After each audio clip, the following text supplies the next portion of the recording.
have you ever noticed the photograph that is here in the narthex of our church and wondered who is the photographer and how did he create this image? Well, let's find out. I'm Ann Grainer, and this is St. Paul's Revealed. I'm Katie McBride, and I'd like to tell you about this special photograph that my late husband, Billy Newman, created. This is a photograph of St. Paul's Christmas Eve service on Christmas Eve 2006, taken at the late service, our 11 p.m. service. And the way Billy created this photograph, he was an abstract fine art photographer, and he liked to experiment.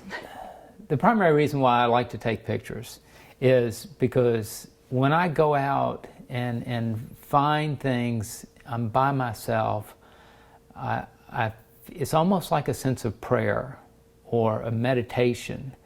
And I love being out there somewhere where I'm finding beautiful things, I'm falling in love with my subject, and I'm feeling something flow through me, work through me, where I'm the channel.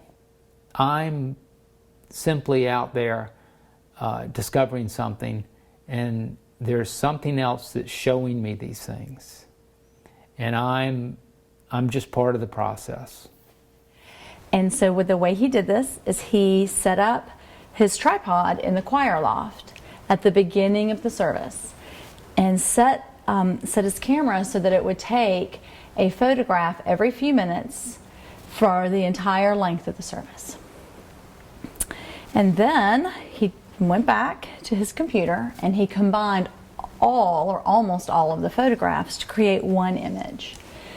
And that's why this image shows people in different phases of the service all at once. You can see people coming in, you can see people sitting, you can see people moving about, and it just almost looks like their spirits are moving. And Billy was so excited about how successfully this turned out, and so energized by it, because he didn't always love to take photographs of people. He said that wasn't his best skill set. He liked creating things from other images.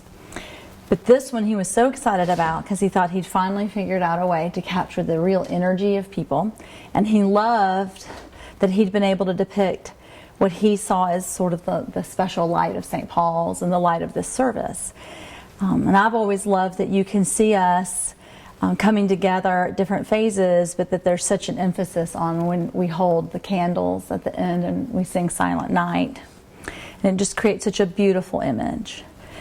You can see that the picture was taken shortly after we completed the renovation of our parish and the building of the new church, because you can see there are a lot of things in the church that are different from the way it looks now. So I think that's a really interesting thing to have as a gift for our church, is this anchor in time. Now, I thought it was really also special the way the picture was presented to the church. So this picture was taken, and it took several weeks for Billy to finally create the image. But he presented it to the church for the first time at the art show the church held the following Christmas. We had a special art show over that Christmas, and he had these images available, and he ended up having to do a big reprinting because everybody wanted one, of course. And he also gave one to the church as a gift, which is the one that hangs at the church. And of course he gave one, you can see our former rector Russell Kendrick here presiding over the Christmas Eve service. And he gave one to Russell, and I think other rectors have received them as gifts too. And just a really special depiction of our church. And I love that we have something at our church that sort of anchors Billy's spirit there, and that everyone can see and remember his work and the contributions he made to our spiritual lives there. When I'm done with an image, I'm through nurturing it and adding everything I can to it, I'm ready to let it go. I want it to end up in someone's home. I want people to love it. I want it to be in a gallery. I want an image to have a life of its own.